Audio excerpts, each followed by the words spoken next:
కొన్ని విషయాలు యవనస్తులు కూడా ఫోన్ కొనిపెట్టలేదని, లేకపోతే తల్లిదండ్రులు రోడ్డు మీద అరిశారని సూసైడ్ అటెంప్ట్ చేసుకుంటున్నారు. ఈరోజు ఆ జీవితం ఇచ్చింది యేసు ప్రభు వారు. నీ ఆయుష్ ఉన్నంతకాలం నువ్వు బతకాలి. నువ్వు చనిపోతే ఏముండదు. నేను చనిపోతే ఈరోజు ఎన్నికపాడులో నేను సాక్ష్యం చెప్పేవాడిని కాదు. నా దేవుడు నన్ను పట్టుకొని నేను నెమ్మదిగా ఉన్నాను కాబట్టి లోకపరంగా జీవించినప్పుడు నా చేయి విడిచిపెట్టకుండా, ప్రభుని నేను చేయి విడిచిపెట్టకుండా పశ్చాత్తాపడి ప్రభువా నన్ను కనికరించయ్యా అని ప్రభుని అడిగినప్పుడు ప్రభు ఏం చేశాడో తెలుసా? 2 సంవత్సరాలు వెయిటింగ్ చేసినప్పుడు 2019 ఆగస్టు 19లో బంధువులందరినీ పిలుచుకొని, రక్త సంబంధికులు పిలుచుకొని, ఘనంగా దైవ సేవకుల్ని 15 మందిని పిలుచుకొని మా బజార్ అంతా టెంట్లు వేసి రంగ వైభవంగా నా మ్యారేజ్ చేసుకున్నా. ఎందుకు చేసుకున్నా తెలుసా? కీడును తొలగించి మేలులతో మళ్ళీ మన దేవుడు నింపాడు కాబట్టి నేను చాలామంది సలహా ఇచ్చాడు రిజిస్టర్ మ్యారేజ్ చేసుకోవాలి. అయినా కూడా రిజిస్టర్ మ్యారేజ్ చేసుకోకుండా ఘనంగా చేసుకున్నాను. ఈరోజు నాకు 2 కుమార్తెలు ఇచ్చాడు. దేవునికి స్తోత్రం. అందరూ చప్పలు కొడదాం. 2 కుమార్తెలను ఇచ్చాడు.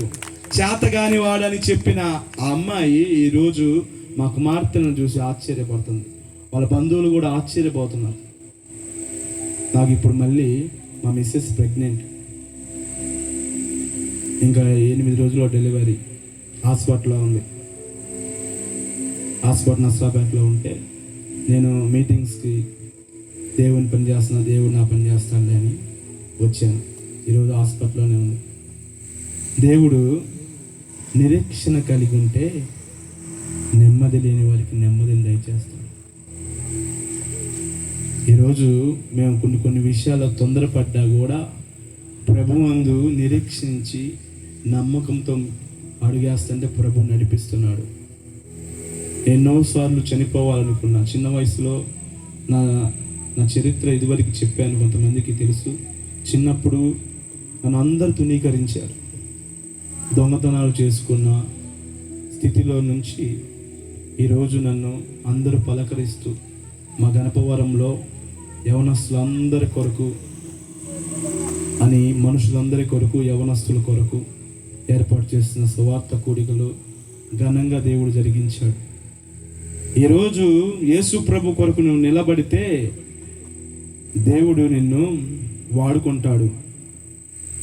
యవన కాలంలో దేవుని కాడి మోయట నరుడికి మేలు అన్నాడు దేవుడు. ఈరోజు ఎవరి కాడి మోస్తున్నావు?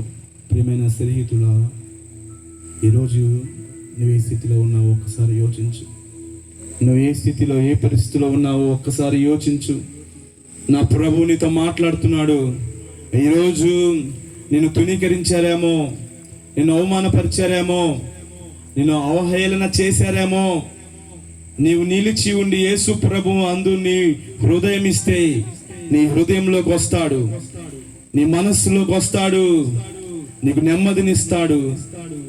నా జీవితం కలలాంటి బ్రతుకు నాది, కన్నీటి ఊట నాది, కలలోనైనా ఊహించలేదే గమనీయమైన ఈ పందం, కలువరిలో సిలువ త్యాగబంధం. కలలాంటి బ్రతుకు నాది, కన్నీటి ఊట నాది, కలలాంటి బ్రతుకు నాది, కన్నీటి నాది. నేనేమిటో, నా స్థితి ఏమిటో తెలిసిన వారే మందించలేదే. నా నడకేమిటో, పడకేమిటో ఎరిగిన వారే క్షమించలేదే. నేనేమిటో, నా నడకేమిటో తెలిసిన వారే మందించలేదే. నా స్థితి ఏమిటో, నా గతి ఏమిటో ఎరిగిన వారే క్షమించలేరే.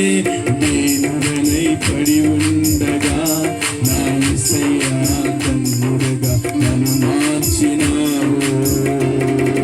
దీనుడుగా పడి ఉండగా నా యేసయ్యా కన్నుడుగా నన్ను మార్చినావు. కలలాంటి బతుకు నాది, కన్నీటి ఊట నాది. హల్లెలూయా. నేను డానియేల్ అన్న మా పరిచయం ఒంగోలులో పరిచయం. ఆ అమ్మాయిని వదిలిపెట్టి వస్తున్నప్పుడు నేను బస్ స్టాండ్ దాకా వచ్చి ఎందుకో నడుచుకుంటా కూల్ డ్రింక్ తాక్కుంటా రోడ్డు మీదకి వచ్చి హైవే రోడ్డు మీదకి 3 కార్లు ఆపాయినాయి, ఎవరు ఆపలేదు. అన్న అప్పుడే డిసెంబర్ 9, 2017 డిసెంబర్ 9వ తారీఖు వస్తున్నప్పుడు సాయంత్రం ఈవినింగ్ అప్పుడు అన్న ఎక్కించుకున్నాడు. అన్న అప్పుడు పరిచర్యలోకి రాలేదనుకుంటా. ఇంకా ఆ రోజు పరిచయమైన మా బంధం ఈ రోజు దేవుడు అనుబంధంగా మార్చి ఆత్మీయ అందు నిలబెట్టాడు. దేవునికి స్తోత్రం. ఈ అవకాశం ఇచ్చిన దైవ సేవకులకు, అధ్యక్షులకు నా నిండు మనసుతో వందనాలు. మీ అందరికీ వందనాలు. Praise lord.